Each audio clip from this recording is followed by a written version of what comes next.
Good morning, Boker Tov. Welcome back to Living with Emunah. As always, I want to thank our very generous series sponsors, Avi and Bella Morgan, in memory of Rabbi Dr. Brian Galbit, and in memory of Bella's mother, Dr. Ellen Shanzer. We're very grateful to them for their generosity. Also, this morning, Shir is sponsored by Mati Youngworth in commemoration of her dear mother's yurtzeit, Rivka Bas Leah, who's Neshama Shirav and Aliyah.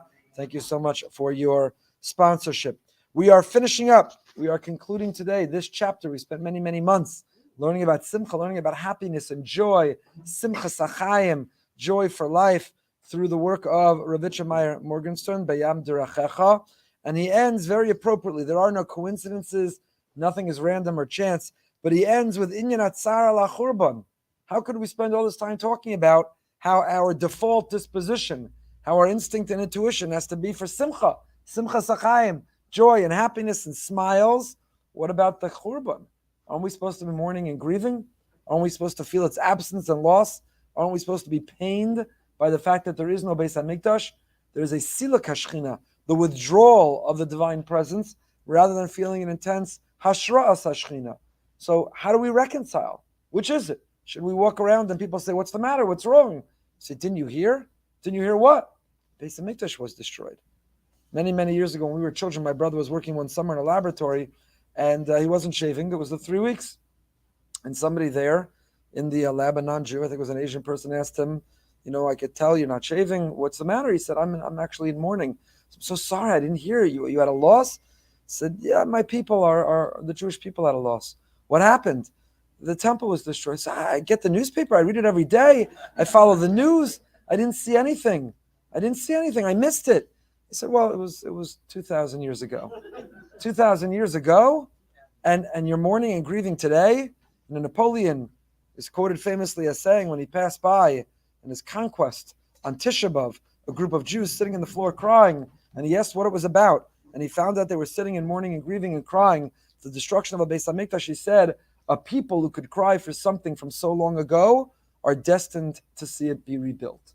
A people who could hold on and mourn and grieve and cry for something so long ago are destined to see it be rebuilt. That's the challenge of these 3 weeks. How do we relate to and feel the loss of something we never knew we never had? It's like saying, on your great-great-grandparents' yurtzeit, you should be in tears and cry and be broken and fall apart. I'm sad. I'd like to know about them, but I didn't know them. I don't know them. It's not like, God forbid, the loss of an immediate family member who you had your whole life and now they're gone. So the Beis HaMikdash we never knew. How can we feel its absence? But nevertheless, we're meant to, not only these 3 weeks of the year and 9 days in Tisha B'Av itself, please God, we won't observe it. Beis HaMikdash will be rebuilt speedily. But not only these 3 weeks of the year, we're meant to regularly, Zecher l'Churban, Zecher l'Mikdash. We have all kinds of halachas that we remember. We break a plate at the chassan's tish. We break the glass under the chuppah. We leave a piece of our home unfinished, unplastered, so that every time one enters their home, they see that unplastered, unfinished portion of their otherwise magnificently decorated home, and they say, it's incomplete, and I'm incomplete, because my life is incomplete, because there's no Beis HaMikdash. I don't have that place of miracles to go regain that confidence in Hashem. I don't have that place to be able to go achieve forgiveness and atonement. I don't have that place. So my home is incomplete as a reflection and a reminder that I'm incomplete. And we have all kinds of other reminders all throughout the year. Now's not the time to elaborate, but it's the difference between Zecher l'Churban and Zecher l'Mikdash. Some things we do to remember there's destruction, like the unfinished, unplastered part of our home, the 3 weeks and 9 days and so on. And then there's Zecher l'Mikdash. We commemorate the way it was done there. For example, the fact that we shake a lulav and esrog for a week. Really, only in the Beis HaMikdash it was taken for a week. Outside the Beis HaMikdash it was only taken the first day. But it was established, Rabbi Yochanan ben Zakkai, that we too would take the lulav and esrog all week, other than Shabbos, to commemorate the way they did it in the Beis HaMikdash, to remember Zecher l'Mikdash. We have many, many other examples. So it's not only this time of the year, it's throughout the entire year. Do we not include in our davening as Tzemach David? We're longing for the blossoming and the sprouting of the redemption. V'liyushalayim ircha. We want it to be rebuilt, Bonei Yerushalayim, in the present, because any generation in which it's not built means, had it existed today, it would have been destroyed. We spoke about that on Sunday night. We spoke about judging favorably, going from hyper-criticism to hyper-compliments. You could still listen to it. We spoke about Bonei Yerushalayim in the present because we need to be rebuilding Yerushalayim because we're responsible for its destruction. If it existed today, Hashem would look at us and say, I'm taking it down. So we should feel that pain, that absence, that hole in our hearts all the time. So Yesh L'Shol, ask Rabbi Yitzchak, Alo Me'es HaChurban, Yesh L'Sabel HaBeis HaMikdash. Ech Nismach Kasher Beis Kodshenu Charav. How can we be happy and joyous when our home, our true home, our eternal home has been destroyed? It's been decimated, it's been leveled, and we are suffering the consequences of it. Absent the Beis HaMikdash and Sila Kashchina, Hashem's withdrawal, means that we're living in a place of doubt and uncertainty. Kadosh Baruch Hu, the Almighty, is hidden. We're living in a time of anti-Semitism, of hatred, of danger, of threats, of cynics and scoffers from the nations. So how could you be besimcha? How can you be besimcha? Your house is burnt to the ground. You're homeless. You're going to be besimcha? You're going to smile and laugh? Someone's going to meet your house and go, amazing, everything's great. I'm besimcha. I go to the Emunah shir. I'm besimcha. How's that possible? Isn't it fake? Isn't it disingenuous? How can we really be besimcha when there's such a thing missing? Atasmach Yisrael al gila ba'amim. Hainu, also l'smoch besimcha stam, kama agayim shesmecha mitoch tchushos shlemos gashmis, ki ein li Yisrael shlemos gashmis kozman HaMikdash charav. Here's how we understand it, based on a pasuk. Our joy and our happiness are there, but they're incomplete. They're incomplete. The simcha, he says, of non-Jews who don't suffer from an absence of a Beis HaMikdash, that simcha is complete. Good steak, good bottle of wine, purchase a new car, a new dress, new jewelry, make new money, have a new relationship, celebrate a new birth. So that simcha is entirely complete. It's entirely whole because there's nothing missing from it. But for us, by definitionally, we are missing. You know, a person who lost a parent, a loved one, and then had a simcha. So it's a mixed experience. It's a mixed experience. It's a bittersweet. We use that expression. It's bittersweet. It's sweet to be at the wedding of a child. It's sweet. It's sweet to be at the wedding of a child. It's sweet to be at the birth of a child, the birth of a grandchild.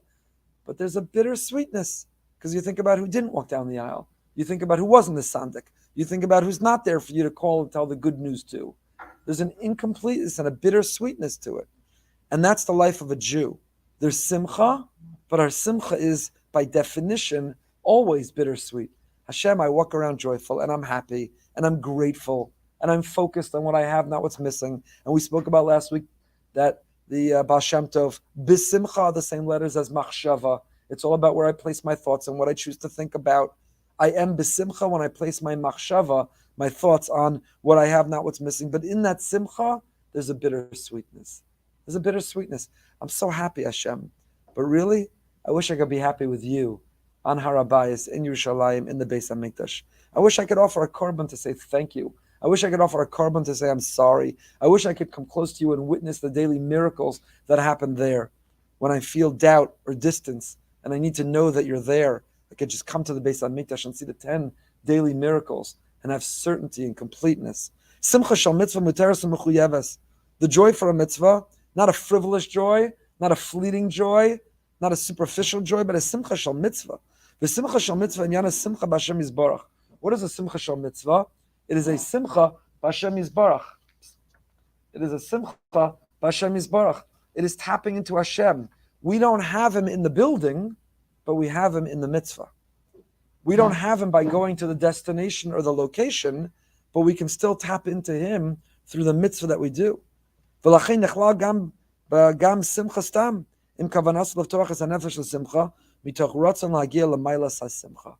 So a person makes a l'chaim, a person has a beautiful Shabbos Yontif meal, a person transforms and elevates the physical into the spiritual, and that's the will of Hashem. That too is a mitzvah. So we have 613 mitzvahs, which are mitzvahs proper. 613 that are counted, that are defined, that appear in the Shulchan Aruch.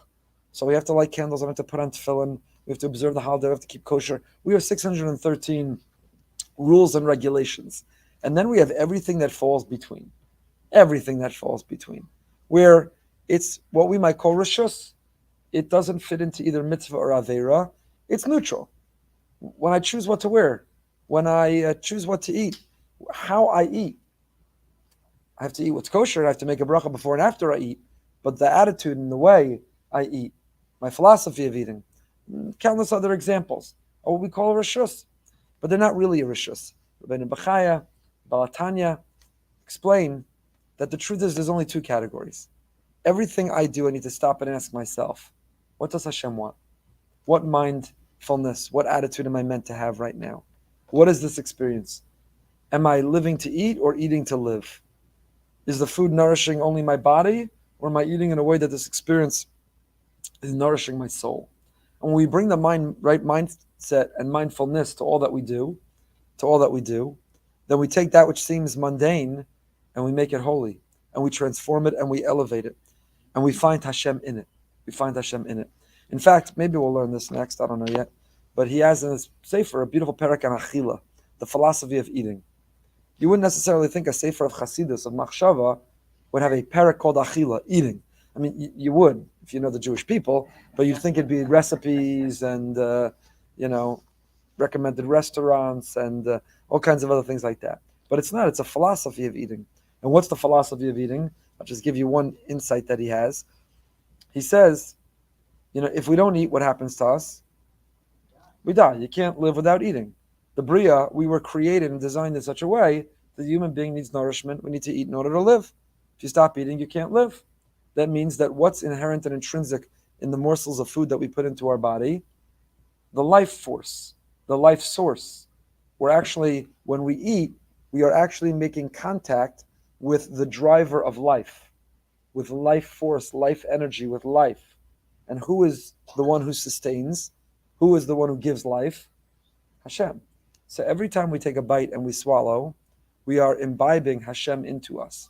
We're taking a cheftza, a physical manifestation, an object of food, and in that object of food are nutrients and nourishment that will sustain us. So we're swallowing a life force, and Hashem is the life force. Now Hashem, of course, is infinite and omnipotent and can't be contained. Hashem is not in the morsel of food. You can't put him in a box. Hashem doesn't come with a label, how much carbs and how much sugar and how much whatever is in it. You can't put Hashem into something physical, but it means, says Rabbi Yitzchak, that every bite we eat and every act of eating and every experience of sitting down to eat, you say, I am in the process of dying. I need to experience life. Hashem is the sustainer of life. Through this act of eating, I'm making contact with the divine. It's an amazing and entirely different philosophy of eating. That is very different than shoveling into our trap as much food as we can. Mindlessly and thoughtlessly, just eating as much as we can while we gossip or schmooze or watch something or distract ourselves by solving the wordle or whatever. That it's a very different philosophy. Am I present? Am I centered? Am I mindful? And he writes, that's the purpose of a bracha. I make a bracha so that I'm saying, this isn't food. This isn't physical. This isn't just carbs and sugars and proteins. This is a life force. I'm about to imbibe what will sustain my life. And I'm going to ground myself and focus. And I'm about to see Hashem in what I'm eating because he will extend my life. He's giving me life itself in what I'm about to eat. Shehakol niyeh b'dvaro. Hamotzi lechem min haaretz. He brings out a life force from the world. It's unbelievable. It's unbelievable. So you could eat like an animal. We use that in our vernacular. We describe somebody as eating like a pig or eating like an animal. And when all you do is shove it in, then you're eating like an animal. But if you pause and make a bracha, and you mindfully say, I'm about to make contact with the divine. I am about to experience a connection with Hashem.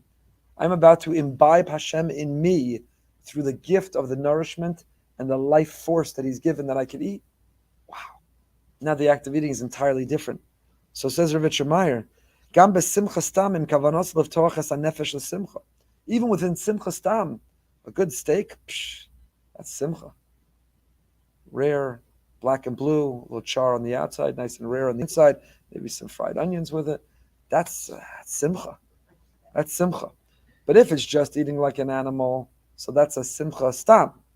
But if I elevate it because I say, HaKadosh Baruch Hu, you love me, so you've given me a chef who knows how to properly prepare a black and blue steak, which not many do, and it's not easy, but that is the proper way to have a steak, black and blue, char on the outside and really rare. You want the piece of meat still moving a little bit on your plate. Im kavanas liftoach es hanefesh l'simcha. If the kavana is to open the nefesh b'simcha, you want to be geschmack to eat the steak. You're going to make a shahakol on it that's an unbelievable shahakol. You're going to find Hashem in it. Mitoch ratzon lagil mailas hasimcha. Mailas hasimcha. So our simcha, first of all, is bittersweet because of the Churban. Kadosh Baruch Hu, I put b'machshava, b'simcha is machshava.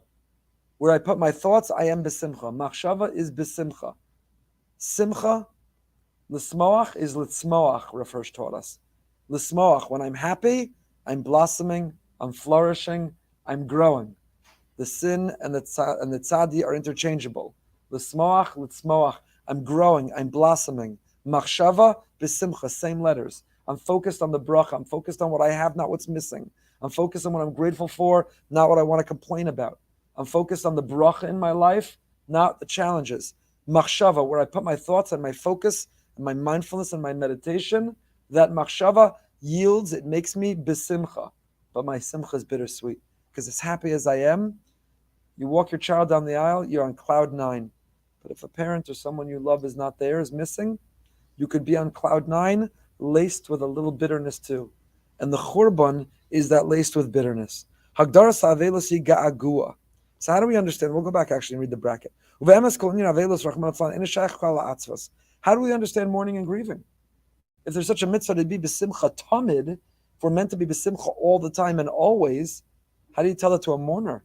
Someone loses a loved one, they're sitting on a low chair, they're wearing their torn shirt, they're not getting a haircut or shaving, and they should be b'simcha. So he says, Avelis is not atzvos. Avelis is not synonymous with sadness. Sadness is forbidden. A Jew can't have atzvos. No sadness. And if you live knowing that everything is from Him, and everything is for the best, and everything is right and just, and our loved one is in a better place for them, experiencing the ultimate ecstasy of being in the presence of the divine, so what room is there for sadness? And all that Hashem does is for the good. How could there be an obligation to mourn, to grieve, to cry? Isn't when you sit and you cry and you mourn, you grieve, and you say, why and how and where are you? Isn't that the opposite of Emunah, of faith? Isn't faith saying, I accept, and it's from you, and it's for the best? Isn't it a stira minei ubei? Isn't it a contradiction? So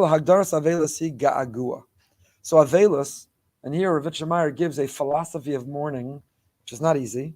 I'm not suggesting it's easy. But the Avel should not have an existential crisis or a crisis in faith through their loss. And the Avel should not be sad in the sense that I'm sad. My team lost in sports. I'm sad I tore my favorite outfit. I'm sad that it's not a sadness. It's what he calls ga'agua. What's ga'agua? Is longing. It's longing. It's longing. I long for my loved one.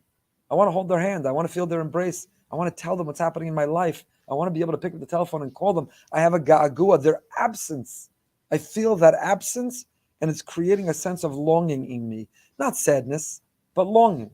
What's it like? Mashal. You send your child to go learn in a faraway land. You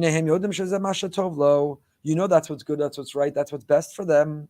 And you send them with your full heart. You send them willingly. But you know what happens? You miss them. So at the airport you cry, and they cry. And then a week goes by and you're crying. They're not crying anymore. No, but they're still crying. Now, I'm not talking about today. When my children were teenagers living at home, they had no interest and didn't talk to me. Then they went to Israel 6,000 miles away and tried to FaceTime me 400 times a day. I spoke to them by far much more when they were away than when they were home. So today it's a very different experience. When I went to Kerem B'Yavna just a few years ago, there were payphones, 3 of them in KBY, and you waited desperately in line, and you called collect with a little signal to not accept and to call back. And when you called back, you had exactly 2 minutes to say everything going on in your life because it was $400 a minute. And I spoke to my parents. This is not an exaggeration because of the cost of long distance call. I spoke to them every other week for 5 minutes. Every other week for 5 minutes. You believe that? Children today don't believe that. How much did we talk? Now you're back living with us and we don't talk anymore. You should go back to Israel. Mir Hashem. You're going back to Israel. Mir Hashem, when you go back to Israel, we'll talk again many times a day. Baruch Hashem for FaceTime. So every other week for 5 minutes. So let me ask you, did I want to be there? I wanted to be there. Were my parents excited and happy and proud that I was there? Absolutely. Did it create gaguim? Did they long? Did they miss me? My mother did, at least. I'm just joking. My father did too, I hope. But my parents missed me, and I miss them. You could be in the right place and in the best place and long and miss one another. The longing and missing doesn't create sadness. If you said to my parents, Efrem's in Keren B'Yavne, he's away for the year for 2 years. Are you sad? I'm not sad. I miss him. I miss him and I long to connect with him. That doesn't have to equal sadness. You could miss someone and long to be connected to them, and that doesn't have to equal and equate to sadness. If you are a loving person, an affectionate person, a connected person, a feeling person, then when there's an absence of someone that you love, it creates ga'aguim. There's longing, and there's absence, there's missing.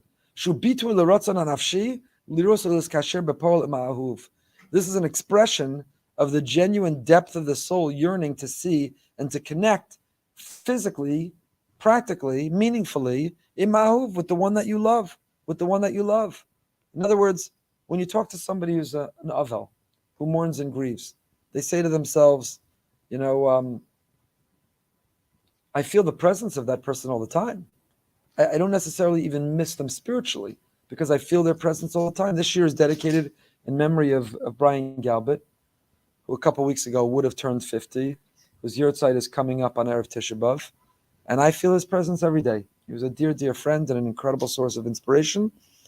And often I say, what would he do? What would he say? Remember some encouragement or the role model he was. You could spiritually continue to feel the influence and presence, but you still miss laughing or hugging or dancing with or learning together or playing ball together or making l'chaim together, that physical connection. And if it's a loved one, you miss holding their hand. You miss the embrace. You miss picking up that phone. You miss that text. So what we have is bepoel, the physical realization of the connection. The spiritual connection no one can take away. When you see those pictures and when you live the memories and when you invoke the sayings and you feel the influence and you look at the family, nobody can take that away. That is eternal. That is immortal. That is something that cannot be taken away. But bepoel, the physical connection, that's what we don't have. Now that doesn't have to yield sadness. You could express it, not it's sad, but I miss and I long. When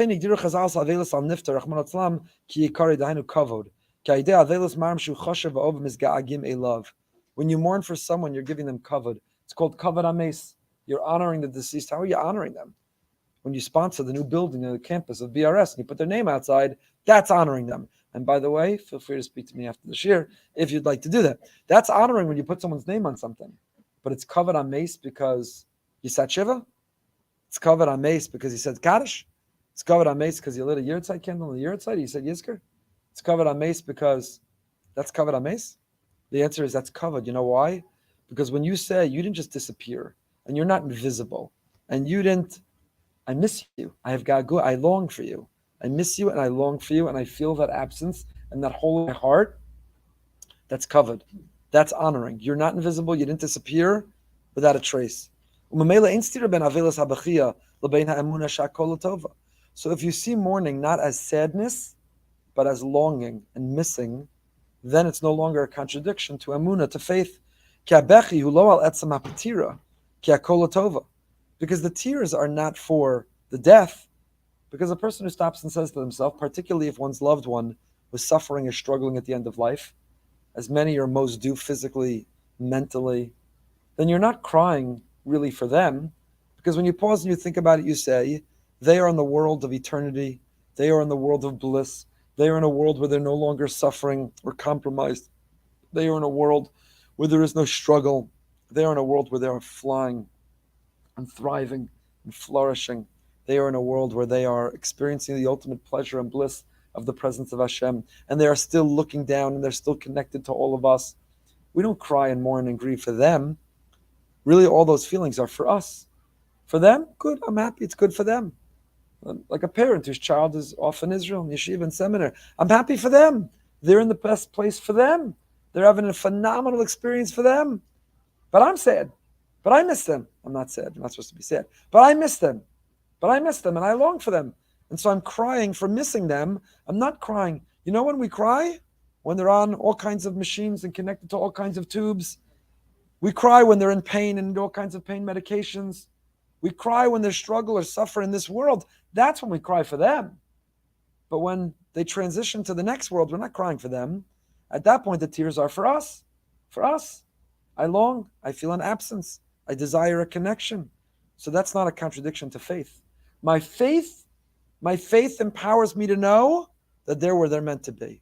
They're in a place that's best for them. My tears are for me. My tears are for me. And with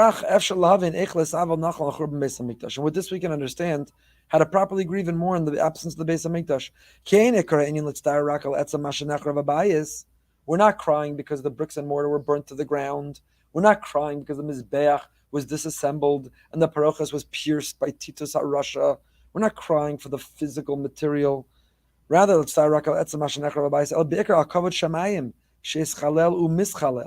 know why we're crying? Because that was a place of divine revelation. That was a place of miracles. That was a place of certainty. And now that's missing. We long for it.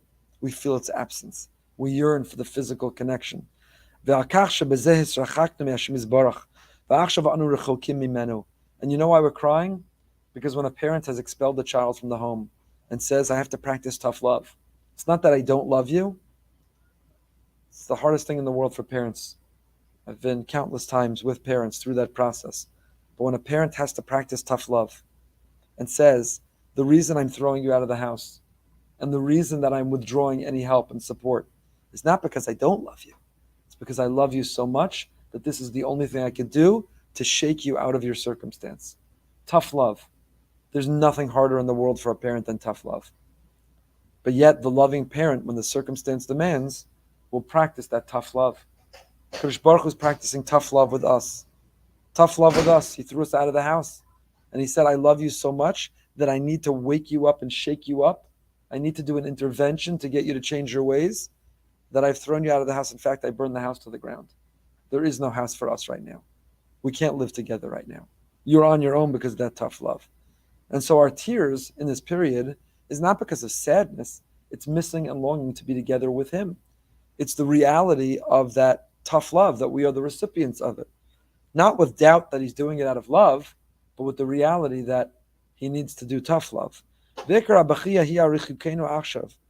core bachia is, for the distance now, so these 3 weeks, these 9 days, every day on our calendar, when we observe Churban and HaMikdash, we are longing to be reconnected with him. We're longing to that time and that place where we can go with certainty and confidence, where we can see miracles and revelation, where we could pour out our hearts and receive a kapara atonement.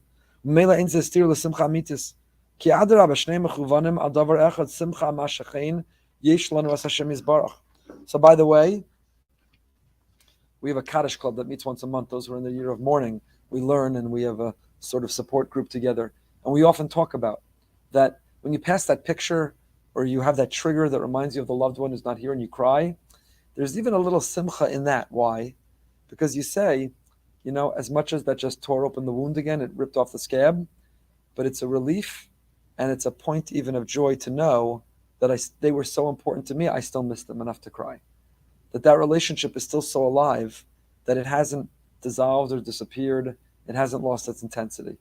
I still love them so much that when I see that thing that it makes me pause or cry, on the one hand, I'm crying, but on the other, it's also nice to know that the relationship is still so alive that it brings me to that tear. So that's the same thing in these 3 weeks and 9 days. Simcha ama shachin yesh lanu, ba'avelos arichlik shenotza me'achurban, ki bevadeh shebizman HaMikdash hakrova ha'isa harbe yoseh gedol guluya. We used to be much closer, and now we're apart, and we yearn and long to be close again. V'asimcha she'asuri simcha she'adam sameach la'atzmo. So the simcha that's forbidden during these 3 weeks and 9 days is the personal simcha, the selfish simcha. The simcha of the music's on, and so I've got to skip in my step. Turn off the music. The simcha of I got a perfect black and blue steak. So the 9 days, tone down that simcha. That's not the simcha right now. The simcha in knowing that I'm sad that I'm not connected to him, that's an appropriate simcha still. The simcha of the external, superficial simcha, that's inappropriate. You know,